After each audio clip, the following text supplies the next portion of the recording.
지난주에 설교가 라디오에 나가고 테이프가 돌아다니면서 많은 전화를 받았습니다. 대부분의 전화는 테이프를 구할 수 없느냐, 그리고 격려하는 그런 전화였는데, 그 중에 한 통 제가 받은 전화는 아마 그 목사님의 추종자 내지는 그분이 파견하신, 이 LA에도 있으니까요, 그분인 것 같아요. 그런데 그분이 전화를 하셔서 당신 이제 새로 시작하는 사람 같은데 그 큰 분에게 찍혀서 좋을 거 하나도 없다, 이르겠다는 거죠. 이 바닥에서 크기 위해선 높은 사람들에게 찍히면 절대 클 수 없다는 거죠. 어떻게 되는 게 이 바닥에서 크는 건지는 잘 모르겠지만 전혀 겁 안 납니다, 거기에 대해서는.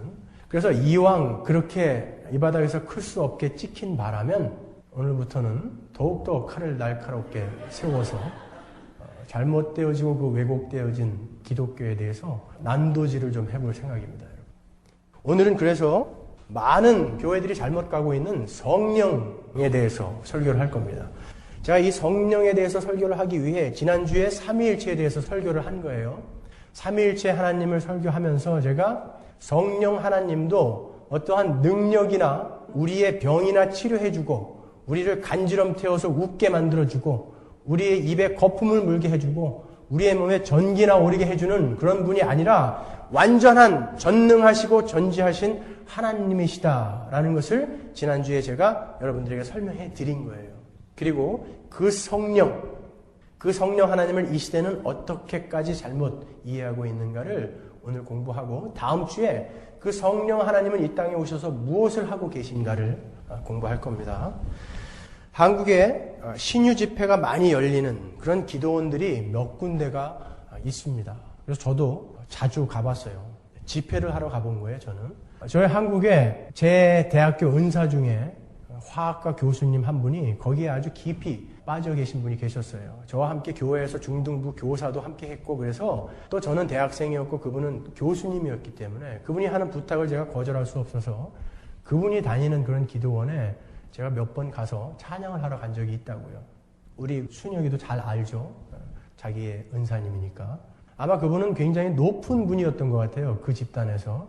나중에 각 그 구역의 대장들을 뽑아가지고 뒤에 앉히는데 강대상에다 쫙 앉혀요. 굉장히 크거든요, 거기가. 그런데 그 중에 거기 앉아 계시더라고요, 그분이.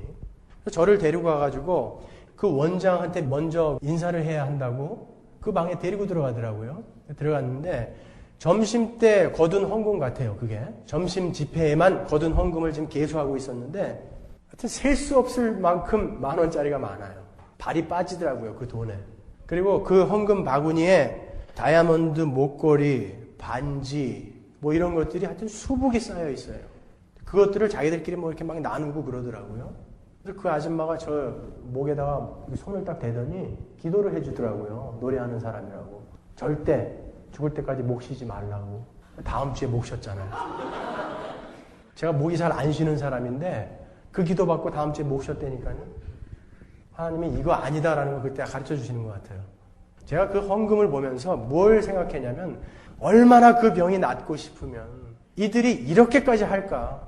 그런데 그걸 그 마음을 이용해서 이렇게 그들을 속이고 사기치는 이들은 도대체 뭔가.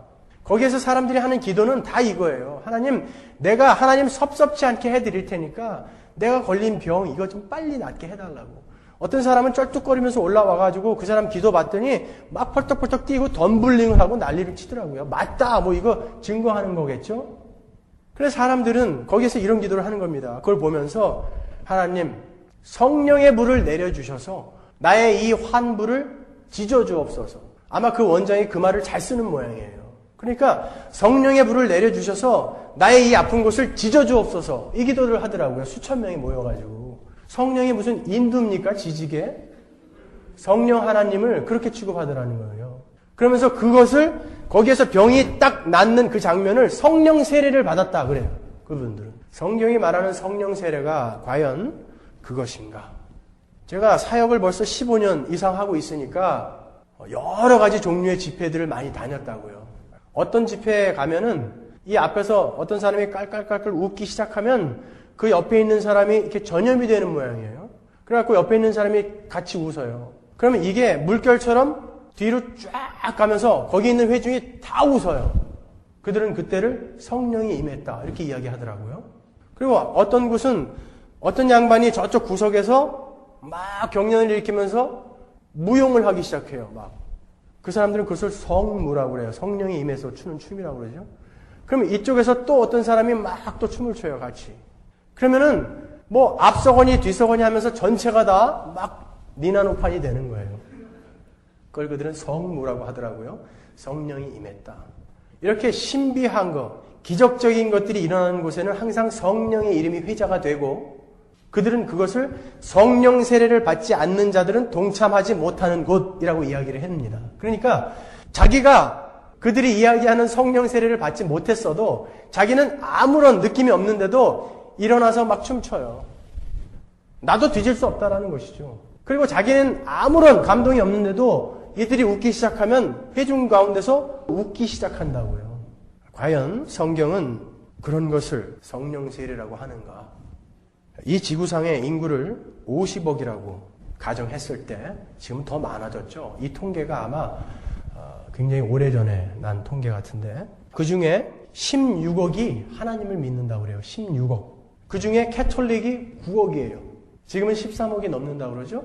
그리고 이렇게 신비적이고 기적을 지향하며 신앙하는 사람들, 소위 은사주의자, 오순절파라고 하는 사람들이 3억 3천만 명이에요. 그리고 복음주의 기독교를 믿는다고 하는 사람들이 3억 5천만 명입니다. 그런데 캐톨릭 안에 있는 많은 대다수의 사람들이 바로 이들이 주장하는 이 신비적이고 이 기적적인 그러한 신앙을 지지하고 있고 지향하고 있다고요. 거기다가 성공해도 마찬가지고요. 그 안에도 이러한 신비적이고 기적적인 것들을 지향하는 사람들이 굉장히 많아요. 더더군다나 이 복음주의 기독교를 믿는다고 하는 그러한 사람들 안에도 장로교회들 안에도 이러한 기적적이고 신비적인 것들을 추구하고 기복적인 것들을 추구하는 사람들이 어마어마하게 많다는 거예요. 그러니까 엄청난 숫자가 한 방향으로 그렇게 흘러가고 있다는 것이죠. 그들을 우리는 오순절파, 그들이 하는 운동을 오순절 운동이다. 은사주의자, 은사운동 이렇게 이야기를 한다고요. 그것들은 어떻게 생겨난 것인가? 그것들은 20세기 초반에 생겨난 거예요. 1901년에 찰스 파햄이라는 사람이 캔사스에서 아이들을 가르치고 있었어요. 아마 신학교, 성경학교였던 것 같아요, 거기가. 그 찰스 파햄은 그 웨슬리안 티얼러지를 신앙하는 그런 사람이었다고요. 그 웨슬리의 세컨드 블레싱이라는 것이 뭐냐면은 그 웨슬리는 우리가 거듭난 이후에 세컨드 블레싱을 받지 않으면 우리는 완전 성화를 이룰 수 없다라고 이야기를 했다고요. 이 세컨드 블레싱을 반드시 받아야 우리는 완전 성화를 이루어낼 수 있다.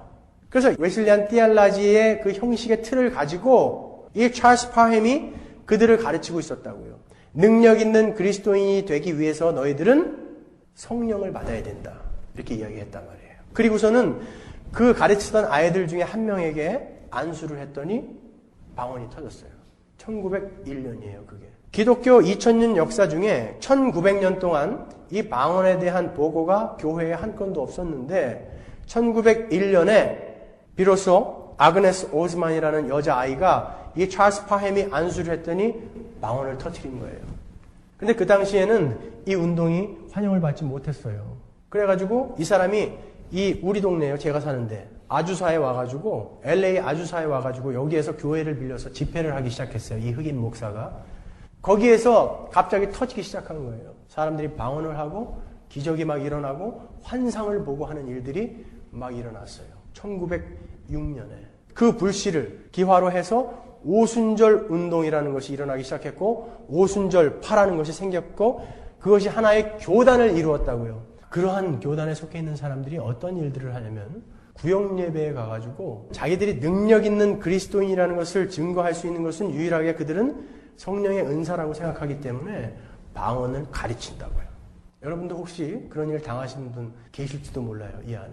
왜냐하면 LA에서도 큰 교회들 중에 몇 군데가 그런 걸 하니까요. 할렐루야가 라틴어로 알렐루야거든요. 그 알렐루야를 빨리빨리 하라고 그래요. 알렐루야, 알렐루야, 알렐루야 빨리 하라고 그래요.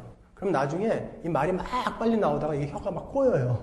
그러면 그 사람들은 방언이다 그런다고 이야기한단 말이죠. 자기가 아닌 줄 알아요, 분명히.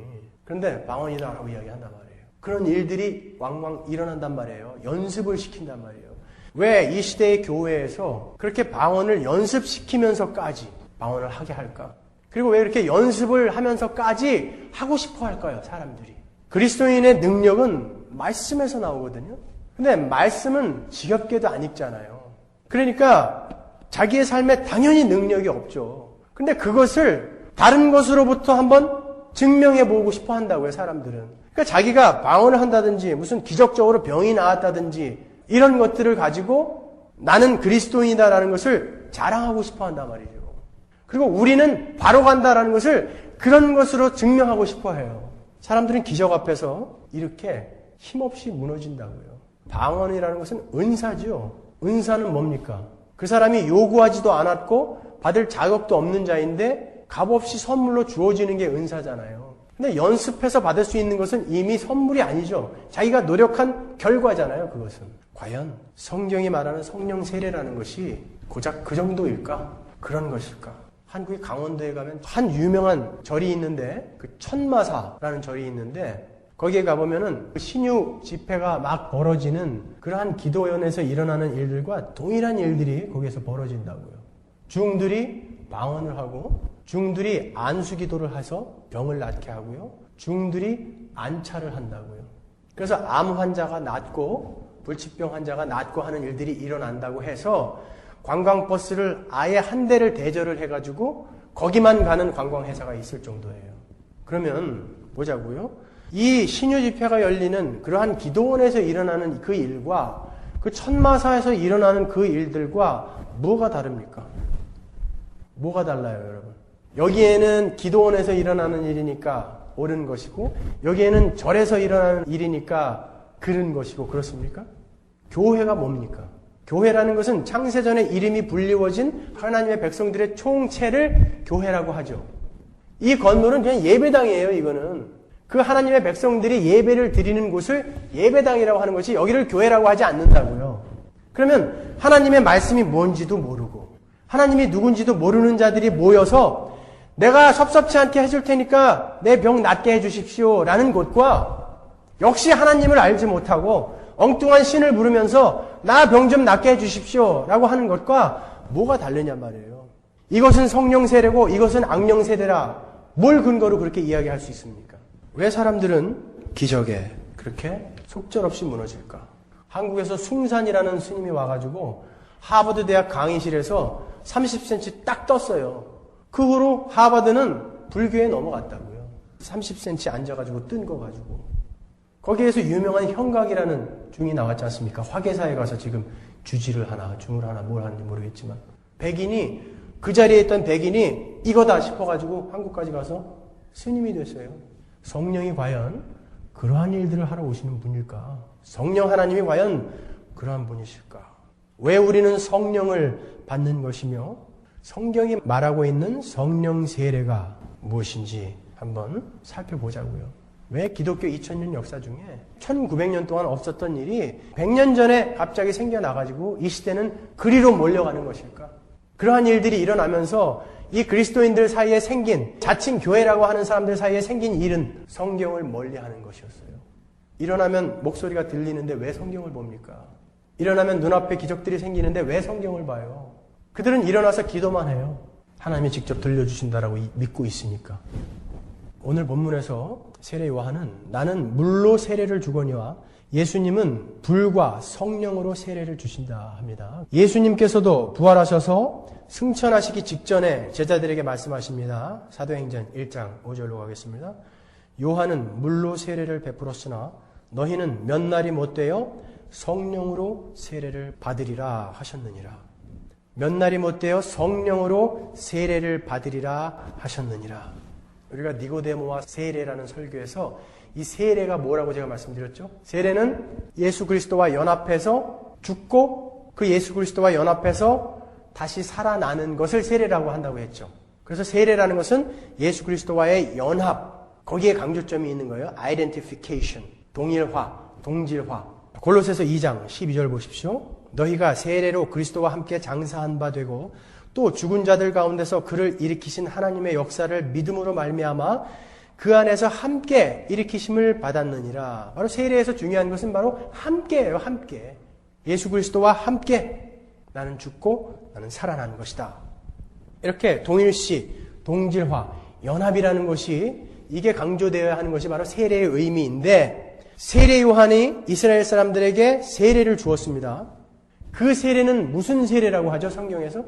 그럼 먼저 이거부터 여러분들에게 여쭤볼게요.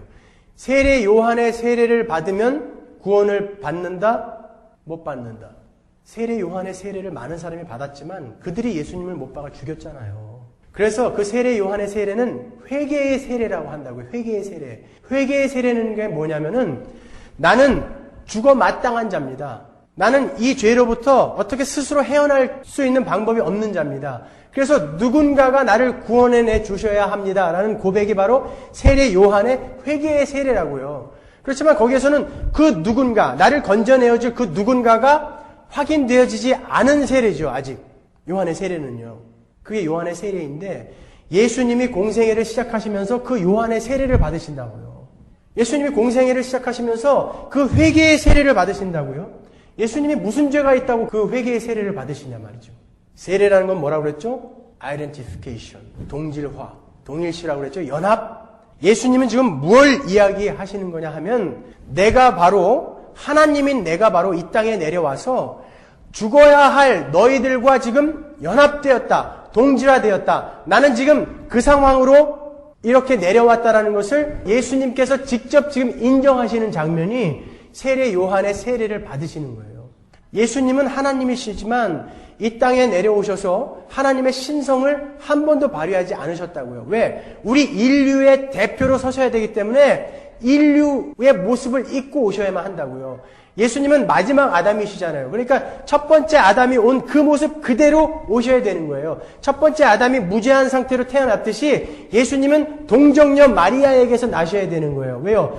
남자와 여자가 관계에서 난 자들은 전부 다 그 죄 아래서 나니까 성령으로 잉태되어져서 죄가 없는 자로 아담처럼 그렇게 나셔서 인간으로 이 땅을 살아나가셔야 되기 때문에 내가 바로 그런 인간으로 왔다라는 것을 증명해내시는 게 바로 요한의 세례 안으로 내려가시는 거라고요. 이렇게 예수님께서 요한의 세례를 받으심으로 인간들과 동일시 되셨다면 우리가 오늘날 예수의 이름으로 받는 세례는 예수님과 우리가 동일시 연합되어진다는 거예요. 사도행전 2장 37절 한번 볼게요. 저희가 이 말을 듣고 마음에 찔려 베드로와 다른 사도들에게 물어 가로되 형제들아 우리가 어찌할꼬 하거늘 베드로가 가로되 너희가 회개하여 각각 예수 그리스도의 이름으로 세례를 받고 죄사함을 얻으라. 그리하면 성령을 선물로 받으리니. 세례를 받으라고 그래요. 세례를 받으면 죄사함을 얻고 성령을 선물로 받는다. 그럽니다. 로마서 6장 3절로 가보겠습니다. 무릇 그리스도 예수와 합하여 세례를 받은 우리는 그의 죽으심과 합하여 세례받은 줄을 알지 못하느뇨? 그러므로 우리가 그의 죽으심과 합하여 세례를 받음으로 그와 함께 장사되었나니 이는 아버지의 영광으로 말미암아 그리스도를 죽은 자 가운데서 살리심과 같이 우리로 또한 새 생명 가운데서 행하게 하려 함이니라. 만일 우리가 그의 죽으심을 본받아 연합한 자가 되었으면 또한 그의 부활을 본받아 연합한 자가 되리라. 우리가 알거니와 우리 옛사람이 예수와 함께 십자가에 못 박힌 것은 죄의 몸이 멸하여 다시는 우리가 죄에게 종노릇하지 아니하려 함이니 이는 죽은 자가 죄에서 벗어나 의롭다 하심을 얻었음이니라. 만일 우리가 그리스도와 함께 죽었으면 또한 그와 함께 살 줄을 믿노니. 이게 세례란 말이에요. 우리가 받을 성령 세례, 예수님이 말씀하신 불과 성령으로 받을 세례라는 게 바로 이 이야기란 말이죠. 여러분, 세례라는 것은 이렇게 연합의 의미가 있는 것입니다. 우리가 예수의 이름으로 세례를 받는다는 것은 나는 이제 예수와 함께 죽고 예수의 그 살으심, 부활에 동참하는 자가 된다는 거예요. 그럼 우리가 받는 세례는 불과 성령 세례고 그 불과 성령 세례는 로마서 6장의 이런 의미인데 요한의 세례는 왜 물로 주었는가? 이 요한의 세례는 예수 그리스도의 그 세례를 상징하는 거였거든요. 그러니까 연관성이 있단 말이에요. 베드로전서 3장 20절 보십시오. 그들은 전에 노아의 날 방주 예비할 동안 하나님이 오래 참고 기다리실 때에 순종치 아니하던 자들이라 방주에서 물로 말미암아 구원을 얻은 자가 몇 명뿐이니 겨우 8명이라. 물은 예수 그리스도의 부활하심으로 말미암아 이제 너희를 구원하는 편이 곧 세례라. 물은 곧 세례라. 그래요. 육체의 더러운 것을 제하여 버림이 아니요 오직 선한 양심이 하나님을 향하여 찾아가는 것이라. 잘 들어보세요. 노아의 방주는 뭘 상징한다고 그랬죠? 수요 성경 공부 때 했죠. 예수님을 상징한다고 그랬잖아요. 노아의 방주는. 왜냐하면 물은 저주를 상징하거든요. 그래서 그 저주의 물을 방주가 대신 맞아주는 거예요. 그리고 죽어야 할 생명이 아닌 것들은 그 물에 다 익사해서 죽어버리잖아요. 이 물은 그렇게 다 죽여버리는 것인데 방주는 그 물 때문에 뜬다고요. 방주는 오히려 물 때문에 뜬다고요. 그 저주를 다 받아내는 방주, 그 안에 숨어있는 하나님의 백성들과 피조물들, 그들만 살아나는 거예요. 물이 쏟아져요. 하나님의 저주가 쏟아지는데, 하나님의 심판이 행해지는데, 죽어야 할 것들이 다 죽는 그 상태에서 예수 안에 들은 하나님의 백성들과 피조물들만 물 위에 딱 뜬단 말이에요. 그게 구원이란 말이죠. 예수 안에 속해서 우리는 구원을 받는다라는 의미가 그런 의미란 말이에요. 그것을 모세 때에 이렇게 한번 설명해 주신다고요. 고린도전서 10장 1절로 한번 가보세요. 형제들아 너희가 알지 못하기를 내가 원치 아니하노니 우리 조상들이 다 구름 아래 있고 바다 가운데를 지나며 모세에게 속하여 다 구름과 바다에서 세례를 받고 그러죠. 모세에게 속하여 구름과 바다에서 세례를 받는다는 게 무슨 의미냐면 이 출애굽 사건은 우리의 구원을 상징적으로 설명해 주는 거잖아요. 그러니까 모세에게 속하여 우리가 세례를 받았다. 홍해를 건넌 사건을 모세에게 속하여 세례를 받았다라고 그런단 말이죠. 보세요. 이스라엘 백성들은 이 애굽에서 건져내어짐을 받아야 하는 자들인데 자기들 스스로 나갈 실력이 없어요. 홍해를 건너서 갈 실력이 없어요. 모세는요. 이미 모세는 애굽을 탈출해서 광야까지 갔다가 들어온 사람이잖아요. 그 애굽을 탈출할 수 있는 능력이 있는 자는 모세밖에 없어요. 그래서 이 상징이에요, 여러분. 잘 들으세요. 이 이스라엘 사람들이 이 애굽을 탈출하기 위해서는 모세의 호주머니 속 안으로 들어가는 수밖에 없는 거예요. 그러니까 이 애굽을 탈출할 수 있는 능력이 있는 모세가 그들을 품에 안고 홍해를 건너는 것을 세례다라고 고린도전서가 이야기하고 있다고요. 우리 서문화교회 교인 아니면 절대 알아들을 수 없는 이 심오한 진리를 무슨 말인지 아시겠습니까, 여러분? 그게 바로 그리스도 예수 안에 속해서 구원을 받는다라는 거예요. 이 땅에서 하나님으로부터 구원을 받을 수 있는 인간은 예수밖에 없다고요. 예수님만 홀로 하나님이 원하는 그 수준을 살아내셨고 예수님이 우리를 대신해서 죽으셨다고요. 완전하게 순종하셔서. 그래서 하나님이 예수를 건져내셨더니 예수님이 하나님의 백성들을 딱 품고 올라오시는 거예요. 그게 예수 안에서 구원을 받는다라는 의미라고요. 그게 바로 연합이라는 거예요. identification. 다 죽어야 할 이 인간들 사이에서 둥둥 뜨는 배가 있더라는 거죠. 그 둥둥 뜨는 배 안에 여러분들이 들어있는 거예요. 불과 성령이라는 것은요. 똑같은 이야기예요. 불은 다 태워버리는 거예요. 다 죽여버리는 거예요. 심판이라고요. 불은. 성령은요. 그 다 죽어버려야 할 것들 중에 이 성령이 뜨게 하는 자들이 있다라는 거예요. 고린도전서 3장 10절로 가보겠습니다. 내게 주신 하나님의 은혜를 따라 내가 지혜로운 건축자와 같이 터를 닦아두매 다른 이가 그 위에 세우나 그러나 각각 어떻게 그 위에 세우기를 조심할지니라. 이 닦아둔 것 외에 능히 다른 터를 닦아둘 자가 없으니 이 터는 곧 예수 그리스도라. 만일 누구든지 금이나 은이나 보석이나 나무나 풀이나 지푸로 이 터 위에 세우면 각각 공력이 나타날 것인데 그날이 공력을 밝히리니 이는 불로 나타내고 그 불이 각 사람의 공력이 어떠한 것을 시험할 것임이니라. 만일 누구든지 그 위에 세운 공력이 그대로 있으면 상을 받고 누구든지 공력이 불타면 해를 받으리니 그러나 자기는 구원을 얻되 불 가운데서 얻은 것 같으니라. 불은 이렇게 태워버리는 것, 심판을 상징한다고요. 하물며 그가 그리스도인인데도 그가 세워놓은 것들도 마지막에 다 타버릴 것들이 있더라는 것이죠. 안 타는 것들이 있는데 그들은 상을 받고 다 타버리면 너희들은 상을 못 받는다. 불 가운데서 얻은 구원이다. 이렇게 말씀하신단 말이에요. 어저께 우리 집사람이 여러분들 점심시간에 반찬을 하겠다고 닭을 한 20마리를 잡았어요. 그 밤에 손에 물집이 다 생겼더라고요. 테리야끼 치킨 한다고요. 근데 제가 새벽녘쯤에 꿈인지 생신지 맛있는 냄새가 나가지고 일어나서 나와봤더니 우리 집사람은 의자에 앉아서 이렇게 졸고 있고요. 오븐을 열었더니 새카맣게 다 탄 거예요. 그게 막 깨워가지고 이건 뭐냐 그랬더니 막 울어요. 너무 억울하다 이거죠. 몇 시간 동안 다듬고 닭 다듬어가지고 양념해가지고 테리야키 치킨이라고 교인들 점심 먹이겠다고 했는데 그게 새카맣게 다 탄 거예요. 닭 20마리가 타도 이렇게 안타까워요. 여러분 평생 여러분들이 쌓아 올린 게 마지막 날 다 타버리는 것이라면 여러분 그때 얼마나 안타깝겠습니까? 그런데 제가 보기엔 우리가 지금 쌓고 있고 우리가 만들어가고 있는 것들은 대부분 그날 다 타버릴 것들이에요. 불은 그런 것입니다. 탈 것들 다 태워버리는 거예요. 그런데 다 죽어버려야 할 그곳에 예수께서 어떠한 일을 완성시켜 놓으시고 그 일이 적용되어질 창세전에 이름이 불려진 어떠한 백성들에게 성령이 내려갔다고요. 성령이. 그 성령은 완전한 하나님이시라고 그랬죠. 그 하나님은 심판과 저주 아래 있을 수 없는 분이에요. 그 물에 익사할 수 없는 분이고 불에 탈 수 없는 분이잖아요. 그래서 그 성령을 받은 자들만 뜨는 거란 말이에요. 그게 바로 불과 성령으로 세례를 받는다라는 의미란 말이에요. 그러면 여러분이 예수 그리스도를 주라 시인하면 그 안에 성령이 있는 자라면서요. 성령이 아니고는 예수 그리스도를 주라 시인할 수 없다면서요. 그러면 여러분 안에는 성령이 다 계신 분들이잖아요. 그러면 여러분은 성령 세례를 받은 분이잖아요. 그런데 무슨 성령 세례를 또 받으시겠다는 것입니까? 여러분들에게 다시 와야 할 그 성령은 좀 더 나은 능력을 갖고 있는 그 성령인가요?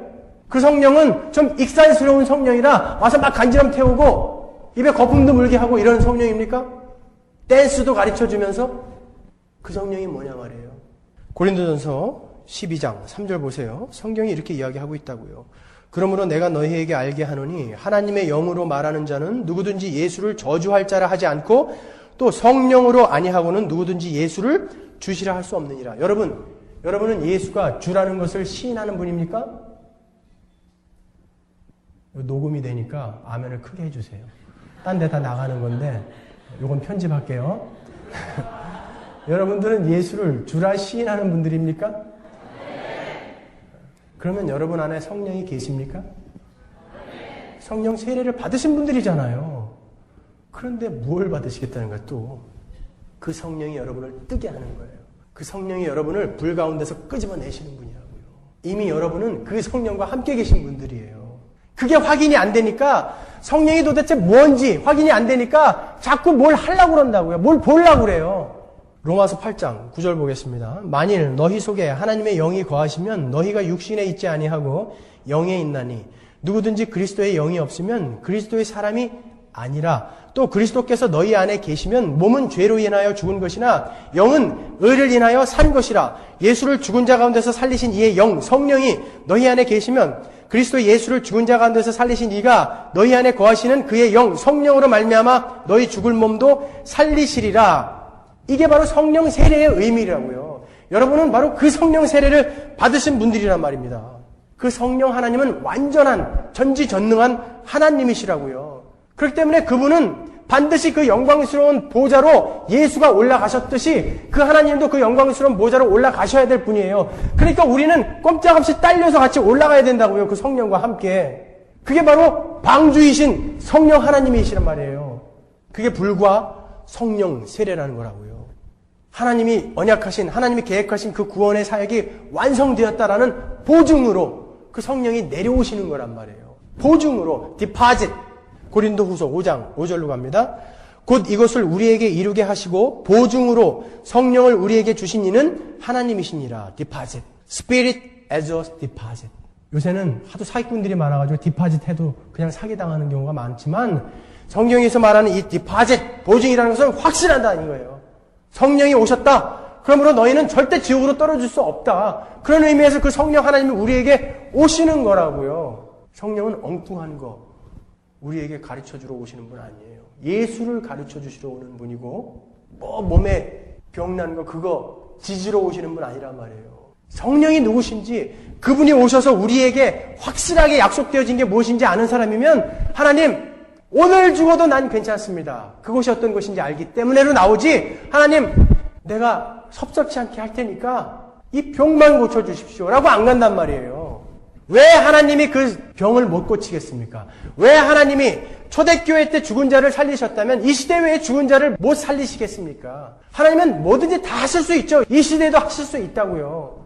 그렇지만 여러분들이 그 복음, 예수 그리스도라는 그 근거 위에 그런 것들을 세우지 않으시면 여러분은 계속 그것만 쫓아가다가, 왜냐면 그것이 눈에 보이는 거니까, 실존적으로 보이니까 그것만 쫓아가다가 말씀은 하나도 모르고 내가 너를 왜 천국에 들여보내줘야 되니? 그러면 말을 못하는 그런 지경까지 떨어지고 지옥으로 떨어져 버리게 된다는 거예요. 사단이 노리는 건 바로 그겁니다. 여러분, 성령 하나님은 완전한 하나님이세요. 로마서 8장 1절에 보면 그러므로 이제 그리스도 예수 안에 있는 자에게는 결코 정죄함이 없나니 이는 그리스도 예수 안에 있는 생명의 성령의 법이 죄와 사망의 법에서 너를 해방하였습니다. 죄와 사망의 법에서 해방한 게 누구예요? 우리의 노력, 우리의 기도, 우리의 실력입니까? 성령이. 그게 성령 세례란 말이에요.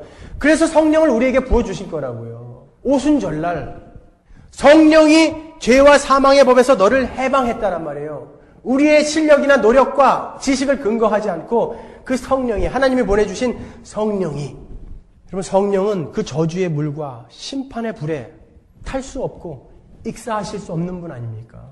그래서 우리가 구원을 받는 거예요. 왜 오순절날 그 성령이 오시는지 아십니까? 오순절이 뭡니까? 우리 수요 성경 공부 때 자세히 공부했죠? 유대인들의 세 절기가 뭐죠? 유월절, 오순절, 수장절, 장막절, 초막절이라고도 하죠. 유월절은 뭡니까? 애굽에서 죽어야 할 장자들이 어린 양의 피가 문설주와 인방에 발림으로 해서 살아나죠. 그것을 기념하는 게 유월절이에요. 어린 양은 누구예요? 예수 그리스도죠. 예수 그리스도로 말미암아 살아나게 된, 그것을 기념하는 게 유월절이라면 유월절 바로 다음 날부터 우리가 무교절을 지내요. 7일 동안. 거기에서는 무교병만 먹는 거예요. 근데 이 유월절 다음 안식일 바로 첫째 날을 우리가 뭐라고 그러냐면 첫 열매 드리는 날이에요. First fruit. 첫 이삭 드리는 날이라고도 하는데, 그날 예수님이 부활하셨어요. 그 날로부터 7은 49, 49일 이후의 날을 오순절이라고 한다고요. 그래서 77절이라고도 한다고요, 오순절을. 근데 이 7이라는 의미가 뭐예요? 안식일이라는 설교에서 제가 말씀해 드렸잖아요. 7 뭡니까? 안식일이 뭐죠? 하나님이 창조하신 이 우주는 하나님이 창조하셨으며 그 자체로서 완전하다, 우리가 뭐 보탤 것이 없는 완전한 창조다라는 것을 상징하는 게 바로 안식일을 지키는 의미라고 했잖아요. 근데 그 창조는 뭘 상징하는 거라고 그랬죠? 혼돈과 공허와 어둠인 이 죄인의 안으로 뚫고 들어오셔서 새 창조를 하시는 그 예수 그리스도의 그 사역을 미리 힌트하는 거라고 그랬잖아요. 그래서 안식일은 우리의 삶에 들어오셔서 우리를 구원해내실 예수 그리스도를 기대하고 소망하는 날이 바로 안식일이었잖아요. 근데 예수가 오심으로 안식일이 완성이 되어서 이제는 안식일을 더 이상 안 지켜도 된다 그랬죠. 그 안식일의 의미, 그 7이 7번 있으면 무엇입니까 도대체? 그 안식일의 의미가 가장 확대된 날, 그 날이 바로 오순절이란 말이에요. 자유, 해방, 그것들이 우리에게 주어지는 날, 그것을 기념하는 게 바로 오순절인데 성령이 그날 오신다고요. 다른 날도 많은데 이것을 좀 더 여러분이 이해하기 쉽게 하기 위해 제가 이 희년을 좀 설명해 드릴게요. 희년. 레위기 25장 8절 보시면 너는 7 안식년을 계수할지니 이는 7년이 7번인 즉 안식년 7번 동안 곧 49년이라 7월 10일은 속죄일이니 너는 나팔소리를 내되 전국에서 나팔을 크게 불지며 제50년을 거룩하게 하여 전국 거민에게 자유를 공포하라. 이제는 이 해는 너희에게 희년이니 너희는 각각 그 기업으로 돌아가며 각각 그 가족에게로 돌아갈지며. 자유를 공포하는 날, 50년째 되는 날, 희년, 이 안식년의 의미가 극대화된 대안식년이라고 하는 바로 그날, 희년, 이 오순절에 성령이 임하신다고요. 예수로 말미암아 너희들에게 내가 선물해 줄 바로 그 구원, 죄로부터의 해방, 그 자유가 이렇게 완성이 되었다 얘들아 하면서 하나님의 백성들인 그 교회의 머리 위에다가 성령을 그날 불의 혀처럼 쏟아 부어주시는 거예요. 바로 그 의미라고요. 오순절날 성령이 임하시는 거. 성령 세례를 받은 거. 그게 바로 요엘서 2장에서 예언한 그 예언이 성취된 거예요. 요엘서 2장에서 뭐라고 예언이 있습니까? 내가 마지막 날에 너에게 성령을 부어주면, 새 영을 너에게 허락하면, 내가 새 언약에서 약속한 새 영을 너희들에게 부어주면 그날 어떤 일이 일어나는가? 청년들이 환상을 보고 아비들이 꿈을 가지며 자녀들이 예언을 할 것이다. 그 요엘서의 예언이 바로 이날 오순절날 완성이 되는 거예요. 예수가 오시기 전에, 그 구원의 사역이 완성되기 전에 우리들은 어땠습니까? 그냥 꿈도 없고 희망도 없고 노인네들은 죽으면 이게 끝인가 라고 하고 있을 때 예수가 오셔서, 성령이 우리 안에 오셔서 성경이 말씀하는 바가 무엇인지를 깨닫게 해주심으로, 아, 하늘이 있구나, 하나님이 살아계시구나, 이제 나에게는 소망이 있구나, 이렇게 이 땅에서 죽어도 내가 갈 곳이 있구나 라는 꿈을 꾸게 됐다는 거예요. 노인네들이요. 청년들이 환상을 봤다는 거예요. 우리는 지금 환상을 보고 있는 자들입니다. 우리는 이 땅에 이렇게, 실존은 이 땅에 있지만 나는 천국을 보고 있고 지옥을 보고 있으며 그 하나님 아버지를 느끼고 있는 자들 아닙니까? 자녀들은 예언을 한단 말이에요. 성경에서 말하는 예언이 뭡니까? 다니엘이 뭘 예언했습니까? 예레미야서를 보다가 아, 이 말이 그 말이었구나 라고 깨달은 말을 이야기한 게 예언이란 말이에요. 성경이 이 말이구나 라는 것을 깨달은 것을 우리가 예언이란 말이에요. 여러분들 예언하고 계시지 않습니까 지금? 그 말은 이 뜻이야 라고 이야기하고 있지 않습니까?